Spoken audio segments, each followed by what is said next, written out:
Good morning po mga kajipats. Dito tayo ngayon sa Global Pinoy Automatic Transmission Specialist sa Bukal, Lemer, Batangas.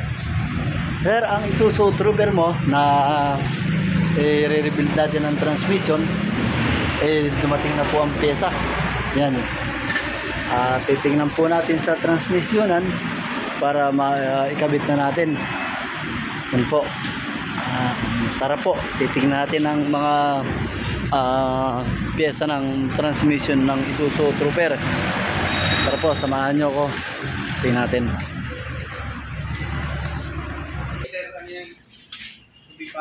Sir, ito na yung pyesa ng Isuzu Trooper mo.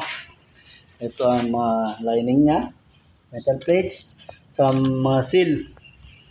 Yun sir, kuha natin, filter, pabipalo na lang sir natin yon. Kasi sa ilalim naman yon, in-order pa natin. Ito ang iyong ng transmission. At ito po ang mga pyesa. Yan, bubuoy na po natin yan sir. Yan. Sir. At magandang umaga po sa inyo lahat. Hanggang sa muli po. Kung na lang po kita ulit. Dito lang yan sa Global Pinoy Automatic Transmission Specialist. Magandang umaga po sa inyo lahat.